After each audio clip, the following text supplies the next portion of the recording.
Voici un testeur de régulateur de moto. Le régulateur est ici. Il est composé de quoi? Il est composé d'un alternateur de voiture dont j'ai récupéré les trois enroulements triphasés qu'on voit ici, donc qui sortent de l'alternateur. Il est composé d'une courroie et il est composé ici d'un moteur. Ce moteur va, par l'intermédiaire de la courroie, entraîner l'alternateur. Ici, nous avons une batterie de moto qui va servir de simulateur de batterie de moto.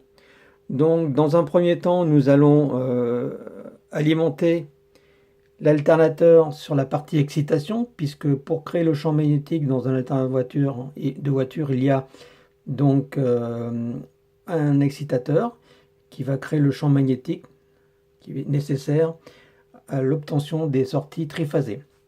J'utilise ici un voltmètre pour mesurer la tension donc, qui sort du régulateur et une sonde de courant qui va me permettre de mesurer le courant débité par le régulateur.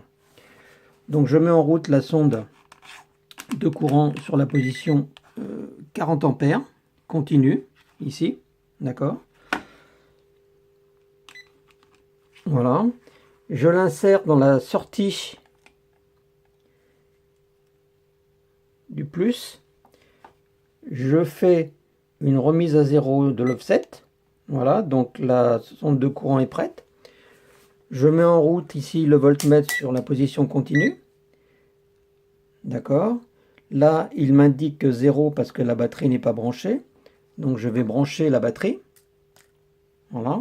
Donc ici, j'ai 12 volts 80 à peu près, parce que la batterie donc est bien chargée. Et la tension diminue parce qu'elle est en train de débiter actuellement dans l'alternateur. Donc je vais mettre en route le moteur. Donc on voit tout de suite que la sortie passe à 4 volts 66 et que le courant est à peu près de 2 volts, de 2 ampères et quelques. Il diminue. Pourquoi il diminue? Parce qu'il y a une partie qui est absorbée par l'alternateur et l'autre par la batterie qui est en train de refaire un peu de charge. Donc au bout d'un moment, ça va se stabiliser. Aux alentours, je pense, des 1 ampère 3 à peu près. Vous voyez, ça descend, ça descend.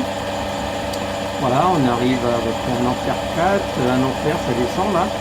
Donc là, on doit être à peu près, la batterie ne demande plus de courant de charge et le courant que l'on voit là, c'est le courant d'excitation. D'accord?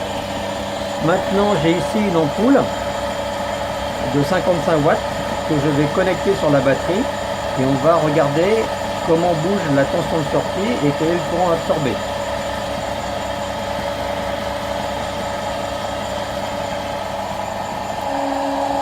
Alors là, on voit que la tension est descendue à 4 volts 53 et que le courant absorbé aux alentours des 6 ampères pour la lampe, et le reste étant en réalité l'excitation de l'alternateur. Donc on voit que ce régulateur est de bonne qualité puisqu'on a perdu pratiquement 0,1 volt en charge. Voilà, je vais arrêter.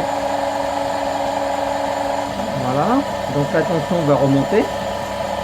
Voilà. Et le courant est descendu au niveau de l'excitation. Voilà.